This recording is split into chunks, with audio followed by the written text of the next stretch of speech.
ಇವತ್ತು ಗೃಹಲಕ್ಷ್ಮಿ ಯೋಜನೆಯ ಫಲಾನುಭವಿಗಳನ್ನು ಭೇಟಿ ಮಾಡಿ ನನ್ನ ಜೊತೆಯಲ್ಲಿ ನಮ್ಮ ಮಹಿಳಾ ಮತ್ತು ಮಕ್ಕಳ ಕಲ್ಯಾಣ ಸಚಿವೆಯಾದಂಥ ಲಕ್ಷ್ಮಿ ಮತ್ತು ರೇವಣ್ಣವರು, SR ಪಾಟೀಲ್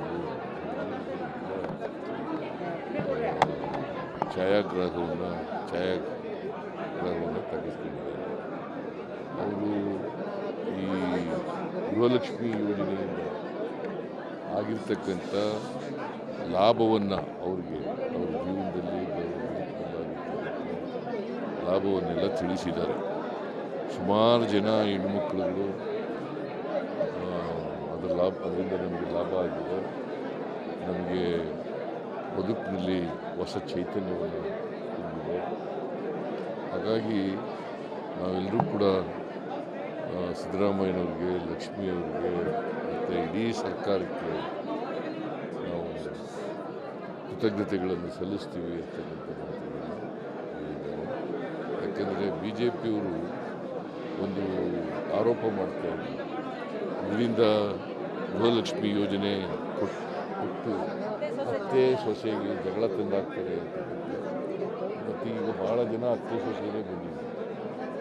ಅವರು ಎಲ್ಲರೂ ಕೂಡ ಹೇಳ್ತಾರೆ, ಅನ್ಯೋನ್ಯವಾಗಿದ್ದೀವಿ ನಾವು, ಇದರಿಂದ ನಮಗೆ ಲಾಭ ಆಗಿದೆ, ನಾವಿಬ್ಬರು ಒಟ್ಟಿಗೆ ಸೇರ್ಕೊಂಡು, ಸೊಸೆ ಮತ್ತು ಅತ್ತೆ ಒಟ್ಟಿಗೆ ಸೇರಿಕೊಂಡು ನಾವು ಇದರ ಲಾಭವನ್ನು ಪಡಿತಾ ಇದ್ದೀವಿ ಅಂತಕ್ಕಂಥ ಮಾತುಗಳು.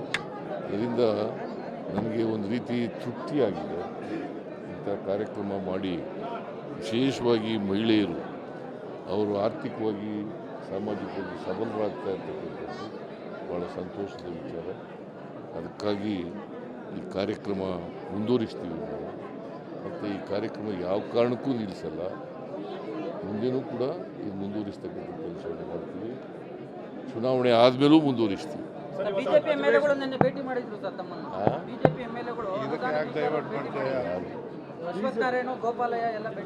ಅದೇ ಅವರು ಬೆಂಗಳೂರು ನಗರಕ್ಕೆ ಸ್ವಲ್ಪ ರಸ್ತೆಗಳೆಲ್ಲ ದುಡ್ಡು ಕೊಡಿ ರಸ್ತೆಗಳ ಅಭಿವೃದ್ಧಿ ಪಡಿಸಲಿಕ್ಕೆ ಅಂತ ಕೇಳಿದ್ರು.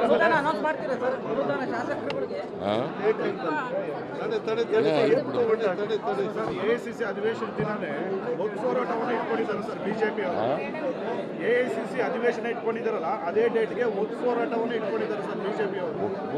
ಹೋರಾಟ ವಿರೋಧ ಹೋರಾಟ ಅದೇ ದಿನ ಇಟ್ಕೊಂಡಿದ್ದಾರೆ. ಈ ದೇಶಕ್ಕೆ ಸ್ವಾತಂತ್ರ್ಯ ಪಡೆದೇ ಹೋಗಿದ್ರು, ಮಹಾತ್ಮ ಗಾಂಧೀಜಿಯವರು ನೇತೃತ್ವ ವಹಿಸಿದ ಹೋರಾಟದ, ಸ್ವಾತಂತ್ರ್ಯ ಹೋರಾಟದ ಇವೆಲ್ಲ ಇವತ್ತು ಸ್ವತಂತ್ರರಾಗಿರ್ತಕ್ಕೆ ಸಾಧ್ಯ ಆಯ್ತಿತ್ತ?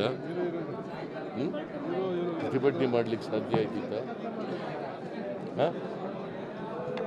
ಸಂವಿಧಾನ ರಚನೆ ಆದಮೇಲೆ ಇವೆಲ್ಲ ಇವರಿಗೆ ಹಕ್ಕುಗಳನ್ನು ಕೊಟ್ಟಿರ್ತಕ್ಕಂಥದ್ದು, ಈ ಪ್ರಿವಿಲೇಜ್ಗಳನ್ನು ಕೊಟ್ಟಿರ್ತಕ್ಕಂಥದ್ದು. ಸ್ವಾತಂತ್ರ್ಯನೇ ಬರದೇ ಹೋಗಿದ್ರೆ ಸಂವಿಧಾನ ರಚನೆ ಆಯ್ತಿತ್ತ? ಅವರು BJPಯವರು ಇದ್ದಾರಲ್ಲ, ಸಂವಿಧಾನಕ್ಕೆ ವಿರೋಧ. ಅವರು ಯಾವಾಗಲೂ ಗೋಲ್ವಾಲ್ಕರ್ ಆಗಲಿ,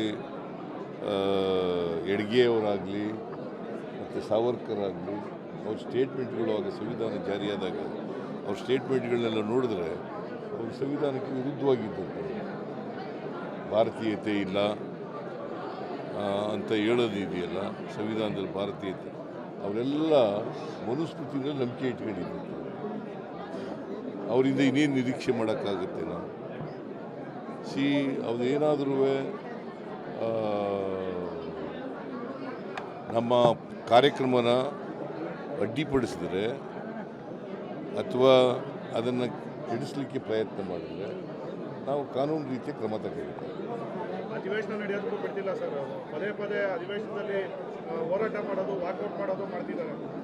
ಈಗ ಅವರಿಗೆ ವಿರೋಧ ಪಕ್ಷವಾಗಿ ಅಭಿವೃದ್ಧಿ ಬಗ್ಗೆ ಮಾತಾಡಬೇಕು, ರಾಜ್ಯದ ಅಭಿವೃದ್ಧಿ ಬಗ್ಗೆ ಮಾತಾಡಬೇಕು. ಸರ್ಕಾರ ತಪ್ಪುಗಳಿದ್ದರೆ ಆ ತಪ್ಪುಗಳನ್ನು ತೋರಿಸ್ತಕ್ಕಂಥ, ಸಲಹೆ ಕೊಡ್ತಕ್ಕಂಥ ಕೆಲಸವನ್ನು ಮಾಡಬೇಕು. ಅದೇನು ಮಾಡದೇನೆ ರಾಜಕೀಯ ಮಾಡಲಿಕ್ಕೋಸ್ಕರವಾಗಿ ಈ ವೇದಿಕೆಯನ್ನು ಉಪಯೋಗಿಸ್ಕೊಳ್ತಕ್ಕಂಥ ಪ್ರಯತ್ನ. 150 ಕೋಟಿ ಆಫರು ಮತ್ತು ಉಪಕರಣ ಎರಡನ್ನೂ CBI ಕೊಡಲಿ ಅಂತ ಸವಾಲು ಹಾಕಿವ್ರೆ ಸರ್ ವಿಜಯೇಂದ್ರ.